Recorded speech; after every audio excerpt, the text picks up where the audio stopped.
किसी भी बड़े साम्राज्य के पीछे ना उसकी इकोनॉमिक पावर छिपी होती है। तो आज हम जरा वक्त में पीछे चलेंगे और उस इकोनॉमिक ब्लूप्रिंट को समझने की कोशिश करेंगे जिसने आगे चलकर मौर्य साम्राज्य जैसे एक बहुत बड़े एम्पायर की नींव रखी। अब सवाल ये उठता है कि आखिर एक सभ्यता बनती कैसे है, वो कौन से इंग्रेडिएंट्स होते हैं, है ना? और इसका जवाब ढूंढने के लिए हमें इतिहास में थोड़ा गहरा उतरना पड़ेगा। और जानते हैं, इसका जो राज है वो मौर्य पूर्व आर्थिक व्यवस्था में छिपा है।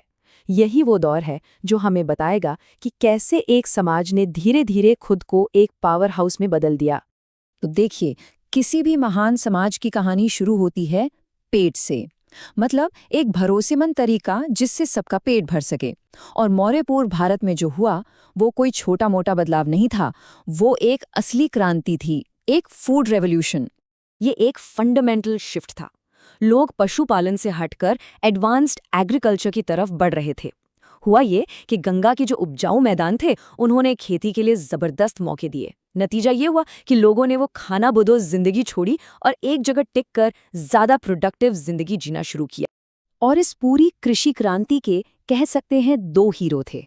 पहला चावल, जो पूर्वी उत्तर प्रदेश और बिहार का स्टेपल फूड बन गया, और दूसरा लोहा। इसी लोहे के औजारों से घने जंगल साफ हुए, खेती के लिए जमीन तैयार हुई और बड़ी बड़ी बस्तियां बसने लगी। ये एक गेम चेंजर था। इससे अंदाजा लगाइए कि उस दौर की खेती कितनी एडवांस्ड हो चुकी थी। देखिए, उस जमाने की भाषा में कुछ शब्द मिलते हैं, जैसे व्रीहि और साली, ये चावल की नई नई किस्में थीं। या फिर करीज, निवर्तन, कुल्यावप, ये जमीन नापने की यूनिट्स थीं। और शाली का मतलब था रुपाई या ट्रांसप्लांटेशन। ये सब क्या दिखाता है? यही कि सिस्टम बहुत ऑर्गेनाइज्ड। अच्छा, जब पेट भरने की चिंता खत्म हुई, मतलब फूड सरप्लस हुआ, तो लोगों को खेती के अलावा दूसरे काम करने का भी मौका मिला। और बस यहीं से शहरों के बसने की कहानी शुरू होती है। ये शहर हलचल भरे केंद्र थे, जहां नए नए आइडियाज और इंडस्ट्रीज जन्म ले रही थीं। तो शहरीकरण का रास्ता बना कैसे? देखिए, सबसे पहले तो गांव का आधार मजबूत हुआ और खाने पीने की कोई कमी नहीं रही। इससे हुआ ये कि राजाओं ने टैक्स और नजराने वसूलना शुरू किया, और यही जो पैसा इकट्ठा हुआ वो शहरों को बसाने और नई नई क्राफ्ट्स को बढ़ावा देने के काम आया। एकदम सीधा सा हिसाब है। और सुनिए, ये कोई छोटी मोटी बात नहीं थी। इतिहासकार इसे भारत का सेकंड अर्बनाइजेशन कहते हैं। मतलब सिंधु घाटी सभ्यता के बाद शहरों के बसने की ये एक बहुत बड़ी लहर थी। ये जो नए शहर थे, ये सिर्फ भीड़ भाड़ वाली जगहें नहीं थीं, ये तो इनोवेशन के हब थे।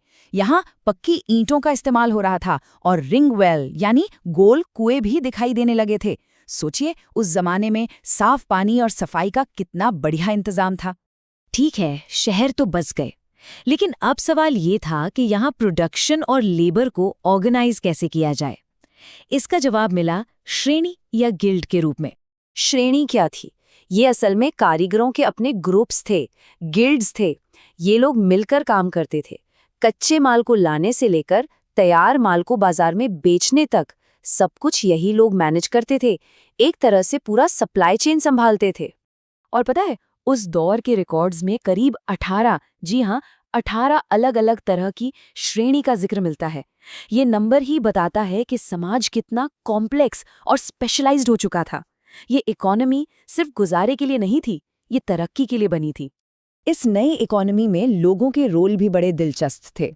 जैसे गृहपति, ये सिर्फ किसान नहीं थे, ये जमीन के मालिक थे, इकोनॉमी की रीढ़ की हड्डी। और फिर थे सार्थवाह, ये वो लोग थे जो कारवां लेकर चलते थे, मतलब आज के ज़माने के बड़े बड़े ट्रेडर्स जो दूर दराज के इलाकों को जोड़ते थे। तो हमारे पास एडवांस्ड फार्मिंग है, शहर हैं, ऑर्गेनाइज्ड क्राफ्ट है, सब कुछ सेट है। लेकिन इस पूरी इकोनॉमिक मशीन को तेजी से चलाने के लिए एक और चीज की जरूरत थी, एक और क्रांतिकारी आविष्कार। जरा सोच कर देखिए, अगर सामान के बदले सामान लेना हो तो कितना मुश्किल है ना? मान लीजिए किसी को चावल के बदले लोहा चाहिए। कितना चावल, कितना लोहा, यह सब तय करना बड़ा झंझट का काम था। मतलब बार्टर सिस्टम की अपनी लिमिट्स थीं, एक बेहतर तरीके की जरूरत थी। और वो बेहतर तरीका था पैसे का इस्तेमाल, एक मॉनेटरी सिस्टम की शुरुआत।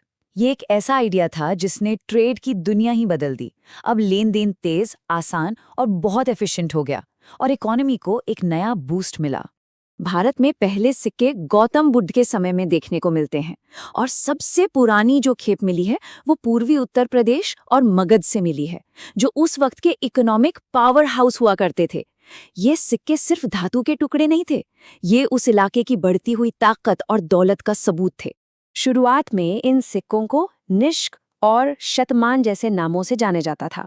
ये सिर्फ नाम नहीं थे, ये उस नई इकोनॉमिक पावर का नाम थे जो अब पूरे समाज और व्यापार को चला रही थी।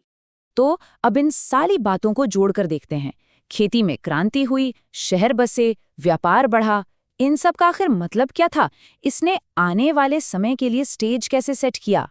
इसका सार बस एक लाइन में है, एक उन्नत खाद्य उत्पादक अर्थव्यवस्था और इस क्षेत्र में एक शहरी अर्थव्यवस्था की शुरुआत। मतलब ये एक नए दौर की सुबह थी, एक ऐसी इकोनॉमी जो न सिर्फ अपना पेट भर सकती थी बल्कि शहर बसाने और बड़ा व्यापार करने में भी सक्षम थी। तो एक बार फटाफट रिकैप कर लेते हैं। मौर्य पूर्व अर्थव्यवस्था की नींव 4 मजबूत पिलर्स पर टिकी थी। 1 एडवांस्ड एग्रीकल्चर, 2 बड़े बड़े शहरी केंद्र, 3 ऑर्गेनाइज्ड लेबर यानी गिल्ड्स और 4 एक प्रॉपर मॉनेटरी सिस्टम। तो सोचिए, जब एक इतनी मॉडर्न इकोनॉमी की नींव रखी जा चुकी थी तो सवाल ये था कि इस मजबूत फाउंडेशन पर भारत आगे क्या बनाने वाला था। और इसी सवाल के जवाब ने इतिहास का अगला पन्ना लिखा।